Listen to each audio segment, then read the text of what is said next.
Henry Hill's life was a whirlwind of crime and consequence.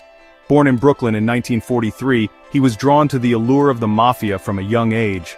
The Lucchese crime family, a powerful presence in his neighborhood, offered him a sense of belonging and excitement. He started with small errands, a young boy eager to please. He quickly rose through the ranks, proving his loyalty and ruthlessness. Hill embraced the gangster lifestyle, reveling in the money, power, and camaraderie. Hill's criminal activities escalated over time. He participated in robberies, hijackings, and extortion, always seeking to prove himself to his superiors. His Irish-Sicilian heritage posed a problem in the Italian-American Mafia. He could never be a made man, but his ambition and effectiveness made him a valuable asset. He married Karen Friedman in 1965, bringing her into his dangerous world. Karen, seduced by the glamour and wealth, became an eager participant in his double life. Hill's mentor, James "Jimmy the Gent" Burke, recognized his protégé's talent for crime. Burke, a hardened criminal with a reputation for violence, involved Hill in increasingly audacious schemes. Their partnership, built on mutual trust and greed, would lead them to their most infamous operation, the Lufthansa heist. The Lufthansa heist, a daring robbery at JFK Airport in 1978, netted them millions of dollars and a level of notoriety that would forever alter their lives. The success of the Lufthansa heist brought unwanted attention. Law enforcement agencies were relentless in their pursuit of the perpetrators. Hill's life, once glamorous and exciting, was now spiraling out of control. The pressure was immense, and the walls were closing in. He knew that betrayal was rampant in the mob world. He was living on borrowed time. He had to make a choice. The Lufthansa heist was a turning point in Henry Hill's life. The audacity of the crime, the largest cash robbery in American history at the time, shocked the nation. For Hill, it was the pinnacle of his criminal career, but it also marked the beginning of his downfall. The immense sum of money, coupled with the intense media scrutiny, brought unwanted attention from law enforcement and ignited a firestorm of paranoia and greed within the Lucchese family. Hill's associates, driven by fear and suspicion, turned on each other.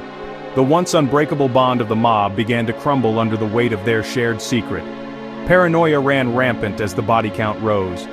Hill, caught in the crosshairs, realized that his former comrades were now liabilities. His mentor, Jimmy Burke, once a trusted confidant, became increasingly volatile and unpredictable. Burke, fearing that Hill's recklessness would lead to their downfall, became a threat to Hill's survival. As the noose tightened, Hill's life spiraled out of control. His drug addiction, fueled by paranoia and guilt, intensified, leading to reckless decisions and erratic behavior. He was arrested on drug trafficking charges in 1980. Facing a lengthy prison sentence and fearing for his life, Hill made a fateful decision. He realized that the only way out was to betray the very world he had so eagerly embraced.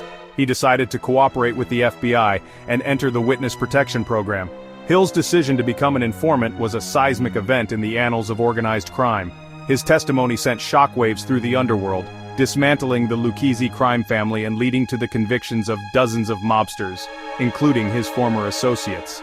He betrayed the oath of silence, the sacred bond that held the Mafia together.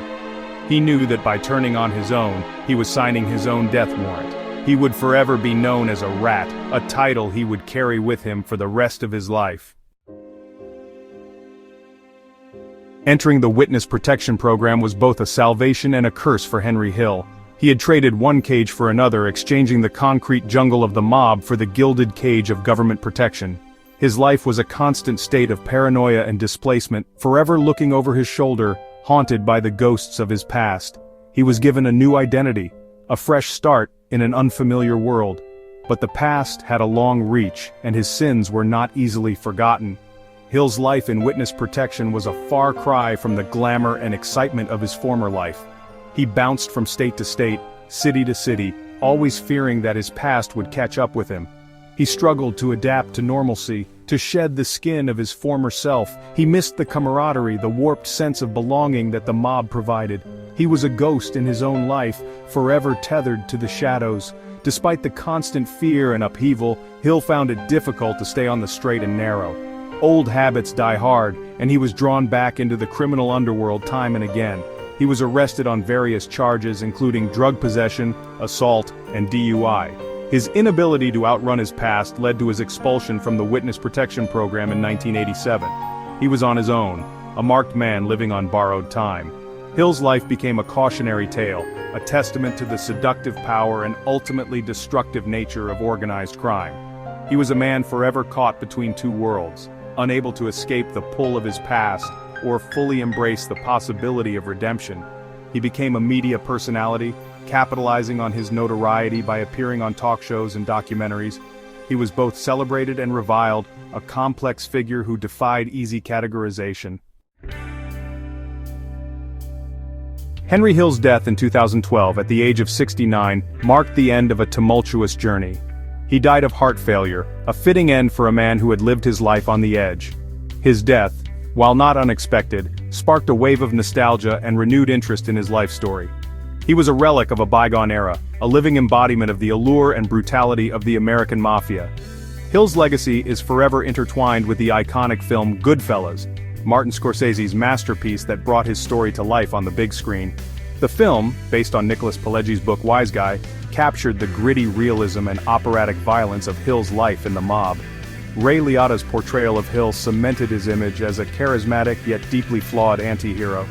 Goodfellas introduced Hill's story to a new generation, ensuring that his name would forever be synonymous with the world of organized crime.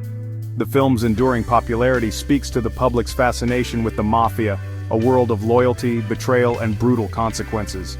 Hill's life, for all its contradictions and moral complexities, serves as a reminder of the seductive power and ultimately destructive nature of a life of crime. Henry Hill's story is a cautionary tale, a reminder that the allure of easy money and power often comes at a steep price. He was a man who lived by his own code, a code that ultimately led him down a path of destruction and regret. His life, though ultimately tragic, continues to captivate and intrigue, a testament to the enduring power of the gangster myth in American culture.